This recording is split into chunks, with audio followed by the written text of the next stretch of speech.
Penting Jaya Sultan. Assalamualaikum warahmatullahi wabarakatuh. Selamat sore dan salam sejahtera. Podcast Selenting info penting Jaya Sultan yang alhamdulillah pada sesi hari ini kita kedatangan tamu yang istimewa, yaitu Bapak Hendra Yudhistira SE.MN QIP. Beliau juga sekaligus Kepala Cabang PT Jasa Raja Persero Sulawesi Tengah. Selamat sore, Pak. Selamat sore. Masih tetap semangat saya, Pak. Semangat. Harus semangat. Baik, Pak. Jadi kita bincang santai mengenai Jasa Raja, khususnya Jasa Raja Sulawesi Tengah, terus bagaimana Jasa Raja ke depannya juga. Tapi ngomong-ngomong, saya ucapkan dulu selamat bergabung. Beliau ini belum genap sebulan, Pak ya? Belum, Pak. 2 minggu lah. Baru 2 minggu. Baik, Pak, selamat bergabung, Pak. Terima kasih. Di cabang Sulawesi Tengah. Mudah-mudahan Bapak betah, dapat berkontribusi bersama kita. Amin. Membangun Jasa Raja cabang Sulawesi Tengah ini khususnya lebih baik kinerjanya ke depan. Kan kita ingin tahu juga nih, Bapak sebagai sosok baru yang masuk kemari menjadi pimpinan cabang di Sulawesi Tengah, Bapak asalnya dari mana sih? Kalau boleh tahu, ini kepo nih, Pak, kepo nih. Mau tahu banget ini, Pak, asalnya dari mana sih, Pak? Mungkin asalnya itu ini ya. Tanggal kelahiran, lahir di mana? Nah, Lahirnya lebih spesifik lagi nih, Pak. Teman-teman mungkin tahu Pak Kepala Cabang yang baru nih lahirnya di mana, besarnya sekolah, sampai kita kepoin nih, Pak, terimanya di mana, kelahiran tahun berapa, kan kita pengen tahu juga nih, Pak. Monggo, Pak, kalau berkenan monggo dijawab. ini kayaknya Ya. Dalam. Kalau di mana ya tetap harus jawab ya. Baik, Pak, terima kasih, Pak. Iya, iya. Yang jelas tadi kalau ditanya asal. Ya. Asal saya lahir 41 tahun yang lalu. Harinya hari Kamisnya. Hari Kamis kan? Persis, Pak, harinya. ya? Pas harinya. Iya, 41 tahun yang lalu saya lahir nih hari ini. Ya. Hari ini lahir tepatnya di Bulan Agustus. Jadi saya lahir itu di kaki Gunung Ciremai, Jawa Barat. Tahu nggak? Jawa Barat, Pak ya? Iya, Kuningan, Jawa Barat. Kuningan, Jawa Barat. Lahirnya di situ. Iya, Pak. Jadi lahir di situ muncullah namanya Hendra Yudhistira. Yudhistira. Nah, kalau saya keluar Jawa seperti ini, orang pasti tahu, wah Yudhistira orang Jawa. Wong Jawa. Jawanya Jawa tapi Jawa Barat. Jawa Barat, Pak. Tahu Yudhistira lewat? Yudhistira bukannya toko pewayangan itu, Pak? Bapak orang mana? Saya orang Sulawesi, tapi tahu sedikit lah, Pak. Sedikit ya. Iya. Berarti tahu. Jadi Tahu. Yudhistira itu adalah Pandawa 5. Bener, Pak. Ya, ya. Yudhistira, Bima, Arjuna, Nakula, Sadewa. Nah, jadi Pandawa 5. Kebetulan saya memang anak nomor 1. Jadi diberi nama Yudhistira. Mungkin ayah saya atau ibunda saya dulu mungkin ini ya, apa namanya, hobi pewayangan. Hobi pewayangan. Makanya makna namanya tuh dalam banget. Yudhistira. Sampai dilihatnya Yudhistira. Iya, Pak. Itu. Jadi itulah asal usulnya. Itu. Karena di pewayangan itu apa? Banyak cerita, banyak petuah di situ. Betul. Yang tentunya ya petuah yang lebih baik seperti itu. Jadi kadang saya berpikir bahwa wah, nama saya Yudhistira, saya kadang pengen tahu juga dong. Ya, betul, Pak. Nama itu adalah doa itu, Pak. Nama itu. Nama doa dari orang Jadi tua. kadang saya juga Ah. ngikutin apa namanya cerita dari pewayangan itu. cuma ya luar biasa. Betul. Tapi nggak mungkin saya cerita di sini dong. Betul. Iya kan? Waktunya nggak cukup. Nggak nyampe kita bisa banget ini. By the way, Bapak, apakah Bapak kan kelahiran dari Jawa Barat? Iya. Sekolahnya di Jawa Barat juga, Pak? Ya. Di kotanya kayak Bandung kan? Kalau nggak salah. Saya punya sekolah di sana di Kuningan. Di Kuningan sampai dengan SMP. SMA saya geser sedikit ke Cirebon, masih Jawa Barat. Masih Jawa Barat. Nah, begitu kuliah saya pindah ke Jakarta.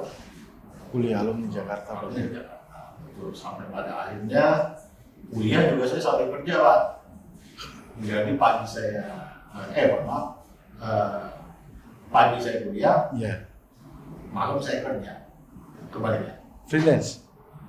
Tapi benar, malam saya kerja waktu itu. Kerjanya malam. Ya freelance gitu lah. Freelance gitu. Nah akhirnya capek juga kan. Iya, Pak.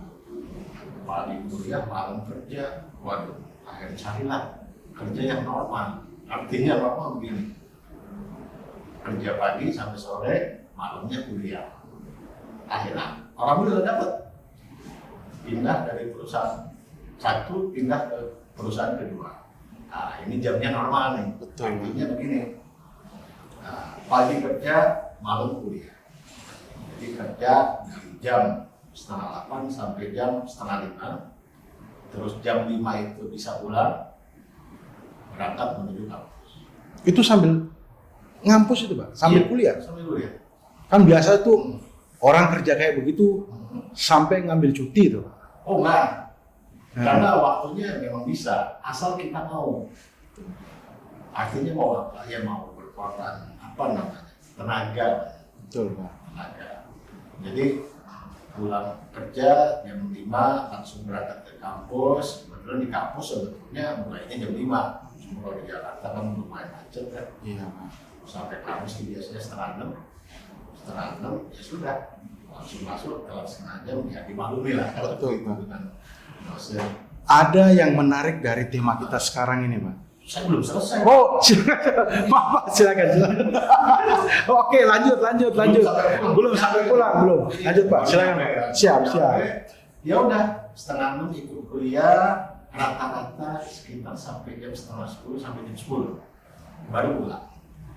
Sampai rumah ya sekitar jam 10:30, jam 11 ya pulang pagi kan. Iya, Pak. Mandi bersih-bersih ya sekitar istirahat sekitar jam 11:30, jam 12 gitu. Tiap hari seperti itu. Sampai Bapak menyelesaikan strata S1 Iya. sambil bekerja freelance itu. Bukan main. Yang saya kagumi dari situ bagaimana Bapak memaintenance waktu untuk dapat menyeimbangkan antara di sisi lain Bapak sebagai mahasiswa yang tersita untuk belajar, di sisi lain Bapak sebagai orang yang bekerja aktivitasnya. Iya. Kuncinya satu ya, disiplin. Kita harus disiplin, komitmen. Kalau nggak komit, sama satu lagi konsisten.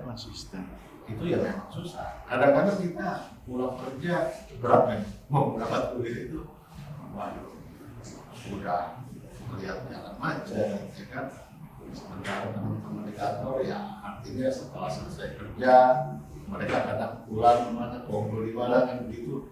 Nah saya harus kuliah, tapi tetap itu namanya satu perjuangan harus selesai kuliah. Ya makanya saya harus komit, saya harus disiplin, konsisten dengan apa namanya waktu atau jadwal yang telah ditentukan. Kuncinya itu.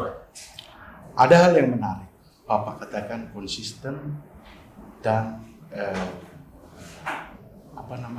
disiplin. Sesuai dengan tema kita tadi, itu yang muda yang berprestasi nih, Bapak. Saya kan sudah ambil data Bapak sejak awal nih, Pak. Bapak kalau nggak salah, luruskan kalau salah, Pak. Bapak kelahiran 80, Pak. Kelahiran 1980 atau 79? 1980. Ya. Karena saya PA Ilmu, karena saya ini pegawainya Bapak. Oke Pak, nah, dalam norma-norma yang Bapak anggap itu benar kan, yang Bapak pakai acuan sama hidup Bapak, kedisiplinan. Ada hal yang menarik. Salah satu pegawai yang tidak cukup lama mencapai prestasi sejauh ini menjadi kepala cabang. Kalau saya lihat dari masa kerja Pak, Bapak masuk 2004, kemudian 2021 Bapak sudah mencapai posisi kepala cabang. Jadi ada 17 tahun berkarir untuk mencapai. Bagi sebagian orang hal itu normal, tapi bagi saya dengan sekian ribu pegawai kita itu, Bapak cukup menorehkan prestasi dalam karir Bapak. Boleh cerita sedikit Pak mengenai jenjang atau jalur karir yang Bapak lalui sampai mencapai karir ini? Apa prinsip hidup Bapak dalam bekerja? Apa yang Bapak gunakan sebagai patokan untuk mencapai prestasi yang terbaik untuk bisa mendapat posisi sekarang ini? Ya minimal bisa menjadi inspirasi bagi teman-teman yang lain. Waktu dari awal sebetulnya ini panjang juga ceritanya. Disingkat-singkat saja. Singkat aja. Iya, singkat-singkat saja Pak. Iya. Mungkin ya untuk flashback sedikit nih. Baik, Pak. Dari tadi kuliah sambil kerja. Betul Pak. Sangat menarik. Dan pada akhirnya kuliah itu selesai. Selesai, saya masuk satu perusahaan masuk BUMN. Cuman saya pikir setelah masuk di situ kurang lebih 2 tahun, ya akhirnya tentunya namanya kerja itu kan pengen cari yang lebih baik lagi. Pada akhirnya saya memutuskan resign untuk masuk ke jasa raja. Nah, di 2004 itulah saya mulai bergabung di jasa raja. Nah, kalau tadi muncul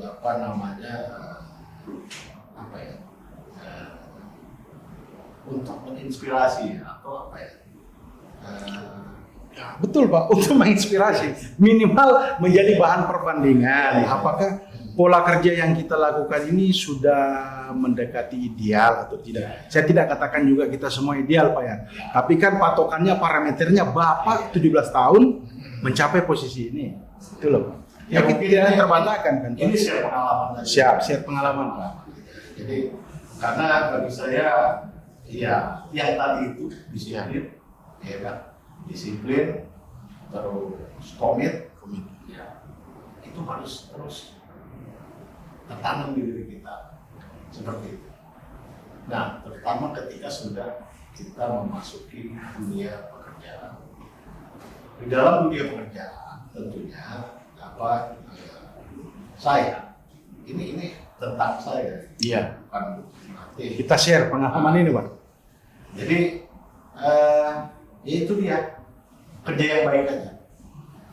Kerja yang baik, satu. Yang kedua adalah disiplin tentunya, itu tetap, ya kan. Terus yang ketiga adalah berikan yang terbaik. Artinya begini, ketika kita menjadi salah seorang staff, tentunya apa yang menjadi tugas dan tanggung jawab kita itu tentunya harus dikuasai. Lakukan yang terbaik. Nah, di samping sudah dikuasai, tugas-tugas dan tanggung jawab itu kan pasti ada standar. Ada tolak ukurnya. Mungkin tolak ukurnya adalah sesuai dengan standar prosedur operasional segini. Kita harus bisa lebih, Pak. Jangan seperti cita-cita segini ya. Memang kalau cita-cita memang harus di langit, katanya begitu sih. Supaya kita minimal ada di sini ya. Iya. Gitu. Betul. Iya. Jangan cita-cita di sini. Ya, cita-cita tuh memang harus di langit. Nah, dalam pekerjaan standarnya segini, katakan. Kita harus bisa melampaui, harus ada di sini. Jangan hanya segini sama dengan standar, apalagi di bawah. Istilahnya kalau kita di JR, riak air. Apa itu? Artinya pekerjaannya standar ya segitu, enggak salah riak-riak air aja. Jadi jarang begitu. Artinya standar di sini Iya. kita harus bisa di atas. Makanya lakukan yang terbaik. Karena begini, saya Pak Juni, saya teringat dengan kata-kata pendahulu kita ya. Ya. Pendahulu kita itu bilang begini, Anda kalau mau sukses, Anda kalau mau maju, ya, kalau mau maju, kuasai pekerjaan satu tingkat di atas Anda. Ya. Jadi contoh di kita ini, misalkan seorang staf, di atasnya ada kepala unit. Iya. Ya kita sebagai seorang staf harus tahu, harus menguasai pekerjaannya. Dalam tanda kutip bukan Menguasai apa-apa ya. begitu. Artinya apa yang dilakukan oleh setingkat di atas, kita harus bisa. Kita harus paham dulu. Kita harus paham, kita harus bisa.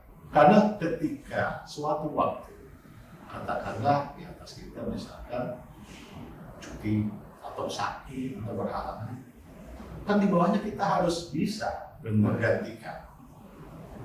Pola mindset harus di-setting lebih di atas. Itu sampai sekarang saya ingat. Itu kata-kata beliau para pendahulu. Senior kita. Makanya itu ya sampai sekarang saya ingat. Ya mungkin bukan kunci ya.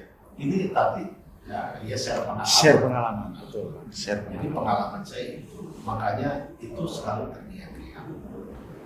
Dan itu sebetulnya ini ya, jangan pakai beban. Kerja itu jangan pakai beban. Contoh, ini saya lagi pengalaman. Kalau dulu ya, kita sebagai staf itu ya merangkap banyak. Iya, betul. Banyak merangkap. Jadi mungkin ada 1, 2, 3 bidang pekerjaan kita rangkap jadi satu. Nah, ketika ketika pekerjaan itu seperti itu, kita mendapatkan pekerjaan yang seperti itu, ada 2 hal yang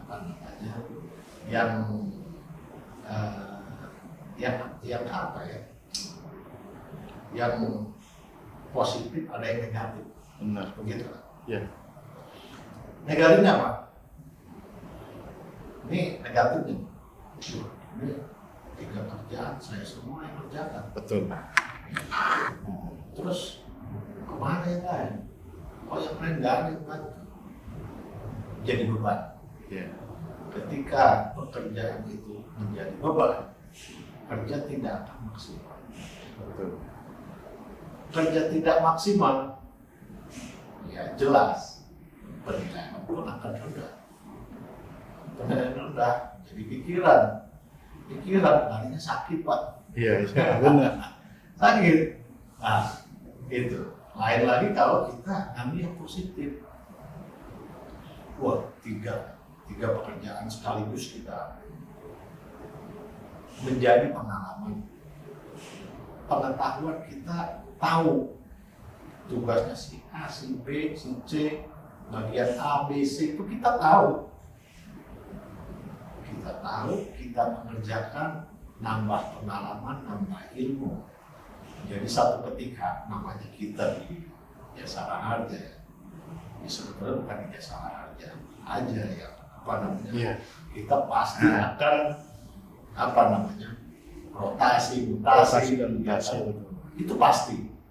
Makanya ketika kita ditempatkan di satu tempat dan ternyata kita sudah punya ilmunya, Kita bisa survive, Pak. bahkan kita pernah menjalankan melaksanakan, pasti Survive. kita survive, kita udah menguasai. Sangat menarik sekali, Pak. Jadi sejalan yang Bapak ceritakan tadi kepada saya menjadi sebuah share pengalaman. Share pengalaman Bapak ini pernah saya dapatkan dalam bentuk nasihat. Jadi memang nggak terlalu jauh dengan yang Bapak share pengalaman ini. Nasihat saya itu sama, Pak, dari tetua atau senior-senior kita dulu. Artinya yang saya share pengalaman, saya share nasihat itu mirip dengan yang Bapak sampaikan itu, pertama dia lakukan usaha terbaik. Karena sebuah kesuksesan itu memang tidak akan jauh dari sebuah usaha itu.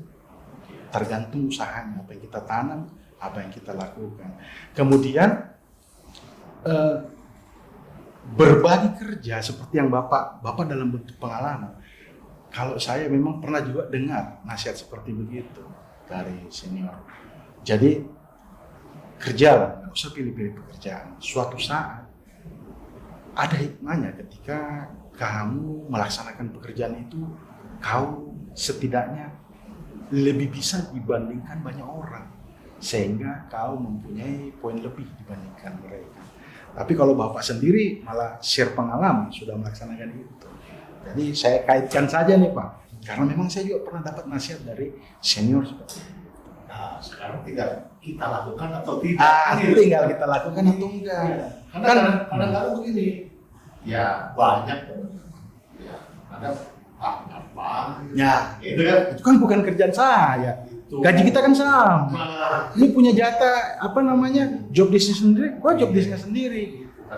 Padahal Pak, kadang-kala tuh yang saya lihat terjadi karena dia tidak mau melaksanakan atau membantu, jangankan membantu job desk-nya sendiri, kadang kan belum sempurna. Kadang-kala job desk itu kan saling berhubungan sehingga dapat mengkat pekerjaan, sehingga pekerjaan di tempat lain ya, bisa terjadi lagi. Nah, seperti begitu Pak.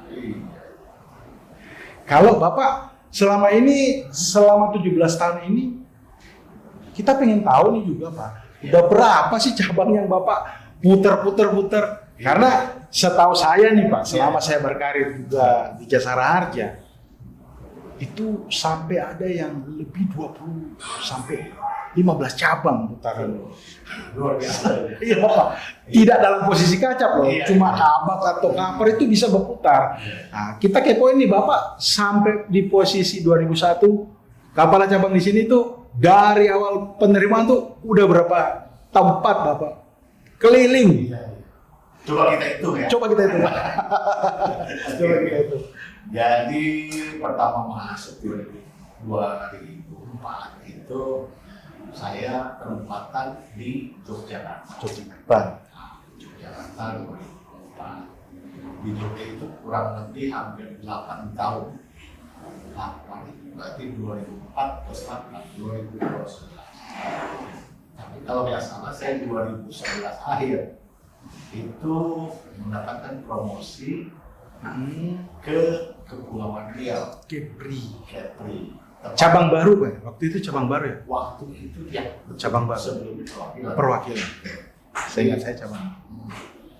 2011 akhir saya pindah ke Kepri, tepatnya di Batam.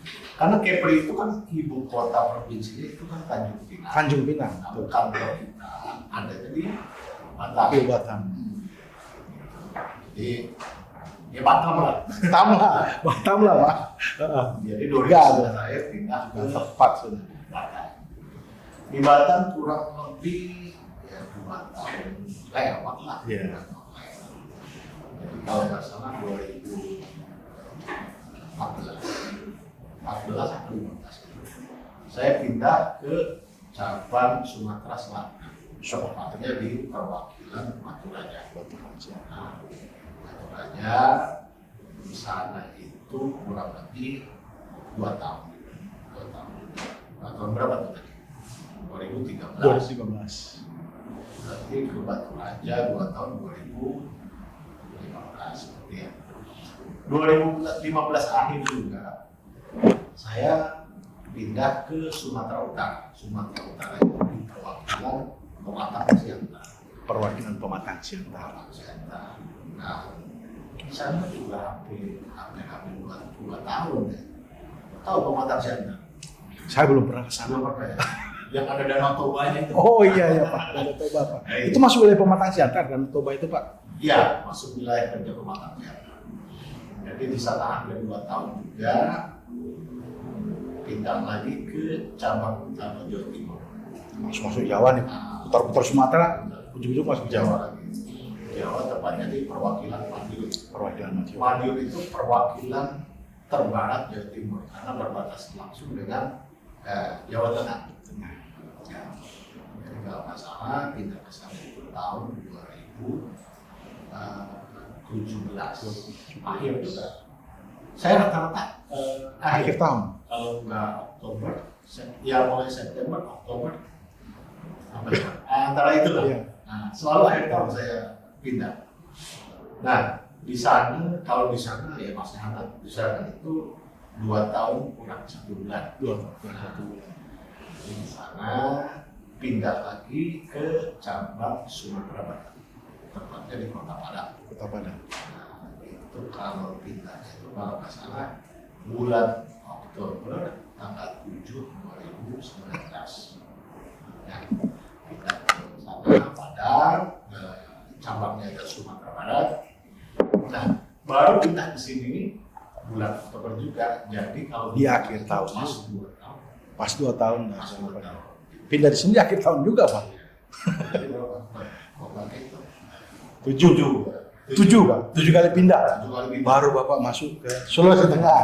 Ini nanti pindah kemana lagi nih, Pak? Apa Carlo? Karir Bapak kan masih baru 17 tahun, masa pensiun masih agak lama. Masih banyak putaran-putarannya lagi itu, Pak. Jadi ya Pak Jul, ini ya, sebulan belum, ya 2 minggu lewat dikit ya. Iya. Ya izin, mohon bergabung nih. Siap, Bapak. Bersama seluruh teman-teman di Sekali lagi saya ucapkan Sulawesi Tengah ini. selamat bergabung, Pak. Mudah-mudahan kita makin sukses di bawah kepemimpinannya Bapak. Amin. Ada hal yang menarik dari perbincangan kita. Bapak dengan begitu padatnya aktivitas, pasti sampai 7 cabang, itu kan berpengaruh juga skala psikis tuh Pak. Letih dengan namanya orang pindah, kemudian kalau nggak salah rekor Bapak kan lebih banyak di opsi Pak. Iya, betul. Pengelolaan data, target, buru target, itu kan kadang jenuh, stres juga. Itu nggak ada manusia nggak stres kan Pak. Manusia Superman aja stres Pak. Manusiawi. Manusiawi ya. Nah, bagaimana Bapak tuh bisa mengelola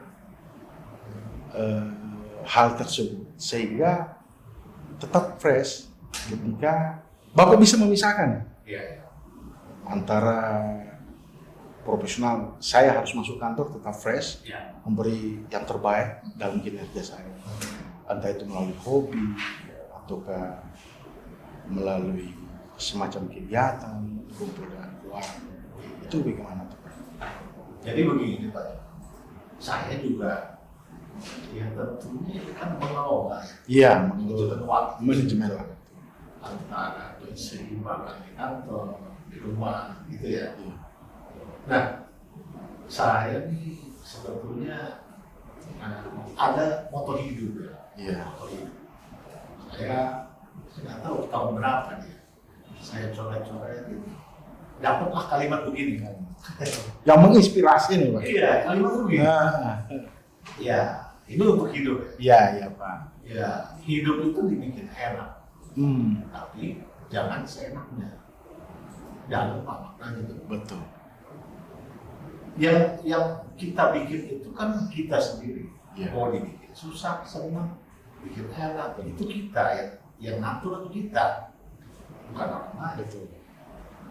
Nah, dengan apa namanya tugas, tanggung jawab, pekerjaan kita pindah ke sana, Iya. kembali.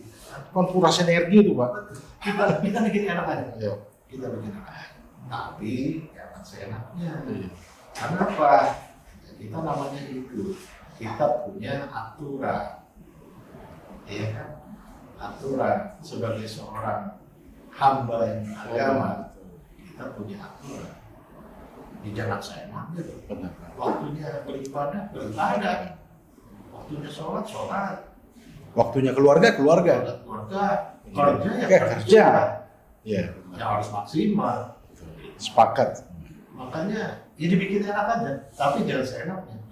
Makanya ketika diimplementasikan pada pekerjaan, ya begitu juga. Artinya begini, ya kerja juga dibikin enak Pak. Tapi jangan Seenak. juga. Karena kita punya aturan SPO, ada target yang harus kita capai, ya kan? Ya, tapi dibikin enak. Jangan seenaknya. Sekali lagi jangan seenaknya. Super sekali Pak. Motonya Pak. Itu Pak. Terus selain dari moto kita, kemudian dari dukungan ada sosok perempuan hebat di belakang kita untuk melalui karir. Tentu saja dalam bersikap sehari-hari ada nilai-nilai yang kita pegang yang sedikit banyak dipengaruhi oleh sosok figur yang menjadi teladan kita atau kita kagumi lah. Nah, ini Bapak ada nggak sosok figur yang menjadi panutan Bapak? Mungkin karena sesuatu yang luar biasa yang menurut Bapak ini gue banget nih. Oh ya, ada dong. Kira-kira siapa? Jelas. Ya tentu saya seorang Muslim ya. Ya panutan kita ya Rasulullah SAW. Seperti itu. Betul sekali kalau itu Pak. Itu. Kalau itu ya saya juga Pak Ya, sebagai saya seorang Muslim pasti menjadi panutan ya pasti ya nomor wahid ya Nabi besar Rasulullah SAW Muhammad ya. Tapi yang maksud saya nih Pak, yang figur kedua lah, itu kan nomor satu. Itu mau nggak mau dia figur nomor satu lah, Nabi Muhammad sebagai sosok Nabi kita. Yang figur kedua tuh bisa dari tokoh lokal ataupun dari mancanegara. Dan kenapa Bapak kagum kepada sosok beliau? Kalau saya memang ya beberapa tahun yang lalu, jadi ketika saya dengar ceramah, siapanya belum kasih tahu ya. Siapanya belum dikasih tahu nih. Beliau itu seorang ulama, saya cuma sudah almarhum Syekh Ali Jabir. Syekh Ali Jabir. Iya. Jadi ketika saya mendengar ceramah beliau itu luar biasa. Artinya begini, yang terngiang-ngiang yang saya selalu ingat itu adalah bagaimana kita mengendalikan hawa nafsu kita, mengendalikan diri kita. Ya. Terus yang saya salut dengan beliau, ya kan? Yang pesannya begini, intinya begini. Yang ketika kita konflik, pasti pernah konflik. Pastilah. Ketika kita konflik dengan siapa di luar sana, pasti kita mungkin ada di antara kita yang pernah dicaci maki. Nah, ini Pak Jul pernah konflik dengan seseorang, caci maki, emosi. Ya. Ya, betul. Saya belum bisa sekuat itu mengendalikan diri, betul itu. Tapi beliau dengan tenang. Iya. Biasa aja. Dijawab juga dengan tenang, gitu kan. Tenang. Loh, kenapa bisa begitu? Iya. Saya karena jamaah yang bertanya seperti itu. Kalau saya balas, berarti saya dengan dia tidak ada bedanya. Sama berarti. Dalam sekali Pak. Iya, betul. Itu dalam. Makanya Cari perenungan itu dalam banget Pak. itu yang saya ingat sekarang. Saya ingat sekarang itu luar biasa. Iya. Tapi memang Luar biasa, benar. kalau kita bahas ya sama. Apa bedanya saya? Iya. Apa bedanya? Sebuah pencerahan itu. Dan itu tidak akan menyelesaikan masalah. Sama-sama kepala apa ya, panas. Panas. Nggak bisa. Iya. Selesai. Makanya itu sekilas yang yang saya ingat juga, selalu ingat itu. Ketika memang menghadapi satu persoalan, apalah gitu ya. Yang dengan kepala dingin, tenang gitu kan. Tapi memang masih butuh belajar. Butuh belajar Pak. Butuh kekuatan lebih untuk mampu menahan. Betul. Makanya ini luar biasa. Makanya kalau pengen tahu lebih banyak, nah ada baiknya kita browsing lagi itu. Benar. Betul beliau ya. Baik Pak, tadi kita sudah dialog nih mengenai sharing-sharing mengenai pengalaman hidup Bapak, mulai dari bagaimana Bapak sebelum bekerja bahkan meniti karir, sampai ke rumah tangganya, peranan seorang istri kepada Bapak dalam mendukung karir Bapak. Sekarang kita masuk ke pembahasan mengenai diskusi ringan mengenai jasara harja. Kita mulai dari gambaran umum saja dulu. Iya. Dengan posisi kita atau posisi Bapak sekarang menjadi salah satu leader di jasara harja, khususnya sekarang dipercaya sebagai leader jasara harja cabang Sulawesi Tengah. Tentunya 17 tahun yang lalu bukan waktu yang singkat ketika Bapak bergabung dengan jasara harja. Malah kalau kita melihat jasara harja dibandingkan 17 tahun yang lalu kan sudah terjadi banyak sekali penyesuaian perubahan regulasi dari pemerintah maupun stakeholder keinginannya bagaimana, termasuk yang barusan ini yang besar-besaran yang terjadi holding IFG, sehingga budaya jasara harja salah satunya budaya akhlak tuh Pak. Masuknya budaya akhlak menggantikan core value yang ada di jasara harja. Tapi saya kira semuanya Pak ya, BUMN itu sebenarnya core value-nya ada, cuma kita bergabung kebijakan dari kementerian kemarin menjadi core value akhlak, sehingga kemarin yang core value kita kan prime itu terus berubah menjadi akhlak dan keseluruhan. Nah, menurut Bapak untuk jasara harja saat ini dan ke depan, apa prospek jasara harja ke depan yang kira-kira masih menjadi keunggulan yang bisa membuat corporate kita ini survive ke depan di celah segala macam ancaman dan perubahan, kemudian perubahan core value kepada pegawai, apa dampak ke depan bagi corporate dan bagaimana kesiapan bagi rekan-rekan jasara harja termasuk kita ini Pak dalam menghadapi perubahan yang begitu dinamis saat ini di corporate kita pada khususnya dan BUMN, kebijakan BUMN pada umumnya di mana kita terlibat di dalam. Wah, ini bukan ringan Pak. Berat Tapi kalau berat begini dijawab ringan-ringan saja.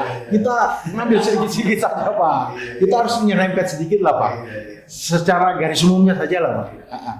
Yang jelas ke depan itu memang tantangan kita semakin berat. Artinya apalagi di masa-masa pandemi seperti saat ini. Jadi ya pandemi sekarang usianya sudah 2 tahun. 2 tahun Pak. Ya. 2 tahun. Termasuk 2 tahun juga kita hidup berdampingan dengan pandemi ini. Pola hidup baru. Tentunya tantangan depan adalah ya tentunya kita jasara harja ini kan core bisnis utamanya itu adalah memberikan pelayanan, memberikan pelayanan terbaik kepada siapa? Itu kepada korban kecelakaan lalu lintas. Jadi tentunya dalam hal memberikan pelayanan, ya kita harus nota, kita harus harus maksimal, karena itu adalah core bisnis utama kita, memberikan pelayanan. Ya tentunya ya sangat mulia menurut saya. Karena apa? Karena ketika kita memberikan pelayanan yang terbaik, masyarakat merasa terbantu, ya tentunya itu mungkin kalau bagi saya itu adalah kepuasan sendiri bagi saya. Sehingga kita bisa dikenal oleh masyarakat, terus keberadaan kita itu terasa oleh masyarakat yang tentunya mengalami musibah. Kalau ikhlas melayani, Nah, sebuah ibadah juga tuh Pak. itu dia, sudah kita ikhlas orang senang, Kerja kita digaji, kerja kita juga tentu dapat pahala. Iya. dapat pahala, penilaian kita bagus. Iya. Nah, itu luar biasa. Ya. Makanya ya, pelayanan kita harus maksimal. Terus terkait tadi apa? Yang Corvin, perubahan Corvin. Memang namanya perubahan itu ya, semua berubah. Semua mengalami perubahan. Toh jasa raharja juga dari zamannya mulai dari perusahaan Belanda, Ya. dari perusahaan dari Italia dan seterusnya sampai saat ini menjadi developer. Ya semua itu. Makanya kita sebagai insan jasa raharja juga harus siap menghadapi perubahan. Ya, tentu di saat-saat seperti ini, apalagi di pandemi, ya kalau dibilang ini eranya berbuka, Bukan. apa jadi artinya dunia yang kita hidup sekarang itu mengalami perubahan yang sangat cepat. Ada hal yang ketidakpastian terjadi dalam era VUCA itu. Nah, saya sedikit mengajak berbincang mengenai strategi Bapak ke depan. Lebih sempit lagi mengenai Jasa Raharja Cabang Sulawesi Tengah. Bapak sudah bergabung menjadi top leader di Jasa Raharja Sulawesi Tengah. Tentunya Bapak datang kemari itu sebagai perwakilan dari direksi untuk bagaimana menjalankan cabang ini ke depan supaya sesuai dengan harapan yang diinginkan manajemen. Ada hal yang menarik ketika waktu datang kemari Bapak beberapa minggu yang lalu ketika Bapak sebelum Bapak kesini tuh, saya tuh sudah dapat informasi dari Kanit Operasional ada kabak di Sumatera Barat tuh minta datang cabang Sulawesi Tengah. Ini ada apa nih kok datanya dari sini? Akhirnya kita kirimkan LHU. Dari LHU yang Bapak terima, rupanya Bapak yang jadi kacap. Dari LHU pertanyaannya, dari LHU yang Bapak terima itu kan Bapak sudah mampu menganalisa ya berapa persen. Bahkan setelah masuk bergabung dengan kita di Sulawesi Tengah ini 1-2 minggu ini, pasti analisa Bapak lebih mendalam terkait dengan kondisi gambaran cabang Sulawesi Tengah ini dengan berbagai kelebihan dan kekurangannya. Yang menarik bagi saya itu pengen tahu, Pak, kepo juga apa dari pandangan Bapak itu langkah-langkah strategis dalam jangka pendek dan jangka panjang Bapak akan lakukan di cabang Sulawesi Tengah ini untuk memperbaiki atau lebih meningkatkan lah performa cabang kita supaya kita siap nih Pak. Bocorannya aja nih. Kita siap nih kalau sudah dengarkan, oh nih Acap pengennya begini, performanya seperti ini. Baik, memang ketika itu saya pernah minta ini ya. Ya benar Pak. Susah. Iya, itu saya dengar tuh. Ya memang kalau melihat secara data, memang ketika dilihat ya dari segi pencapaian target. Iya. Memang saya lihat ya target pendapatan di sini jauh ya. Artinya jauh di bawah target. Begitupun aktivitasnya. Kadang kalau kita kan ada setiap bulannya ada ini ya. Ada ANEF, ada LHU, ada ANEF Ya, juga. kita lihat juga Dukungan kita LHU. tengok cabang yang lain. Iya. Kadang memang ada yang targetnya nggak sampai tapi aktivitasnya tumbuh. Ya kan? Nah, di lain hal dengan di kita nih di Sulawesi Tengah sudahlah targetnya tidak sampai, aktivitas tidak tumbuh. Ada apa? Sampai dengan tahun ini Pak ya kita bicarain sampai dengan tahun ini. Di tahun sampai 2021. Sampai dengan Oktober. Nah itu yang menjadi tanda tanya saya ketika melihat LHU. Itu ada apa kan gitu.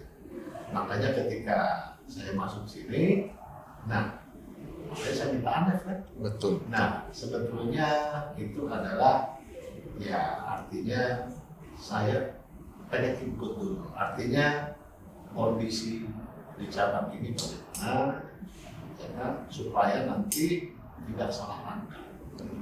Apa yang mau kita lakukan, actionnya seperti apa, supaya tidak salah langkah, agar tepat, supaya ya artinya target kita tercapai dan aktivitas kita tumbuh. Sebagai gambaran, Sulawesi Tengah ini sebenarnya juga mempunyai potensi, Pak.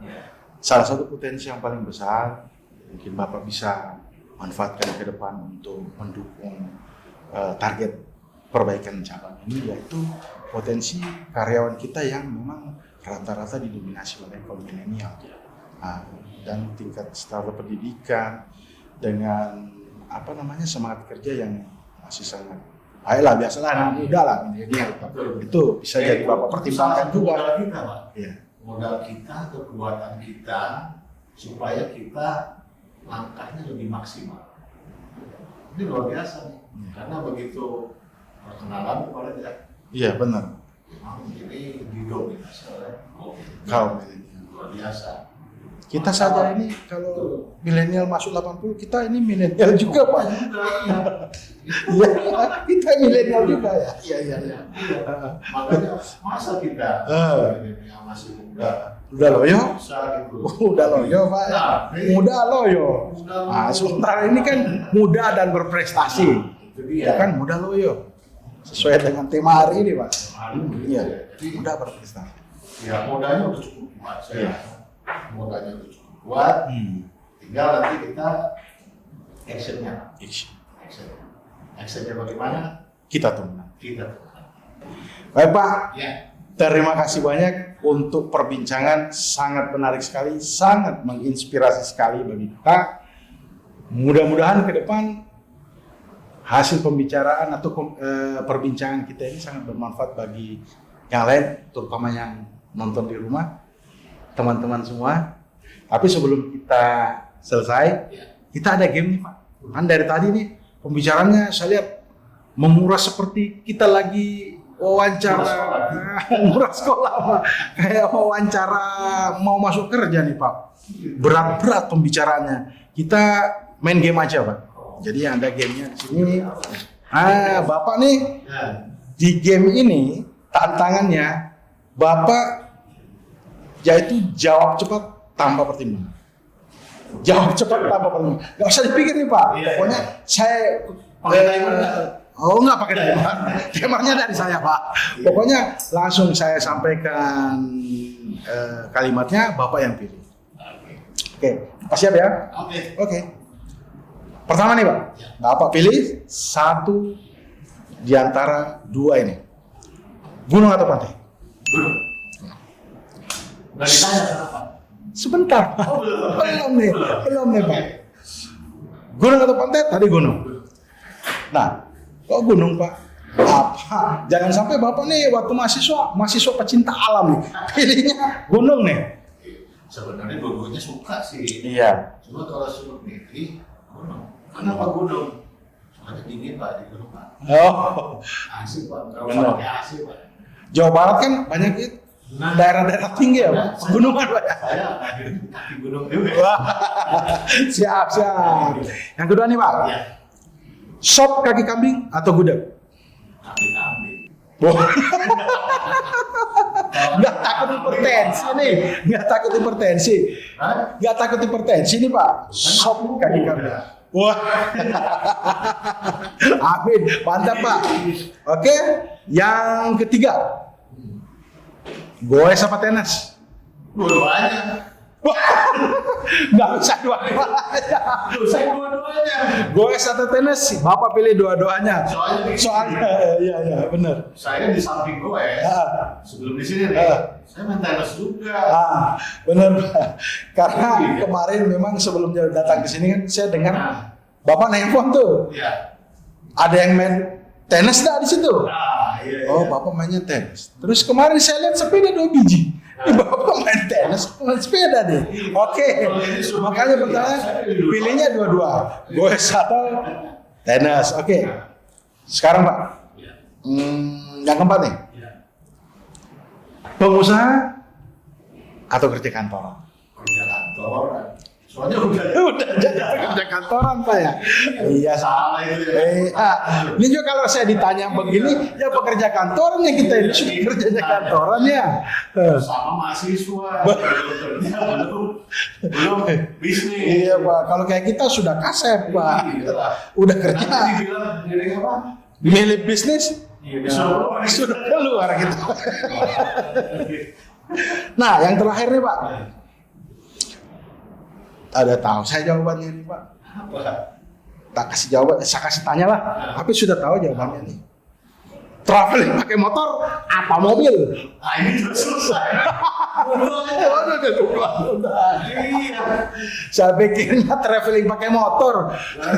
Susah. Susah ya. Saya di sana itu touring pakai motor Ya, masuk musim hujan. ya pakai mobil. Ya, benar juga sih Pak. Benar sekali. Kecuali pilihannya itu tadi kalau saat ini seperti musim hujan. Musim hujan ya? Nah itu pilih. Mobil atau motor? Mobil. Baik Pak. Mantap sekali Pak diskusi kita di hari ini, sharing-sharing pengalaman. Semoga kita bisa berjumpa di sesi selanjutnya dalam kegiatan podcast Selenting dari Milenial Jasa Raja Sulawesi.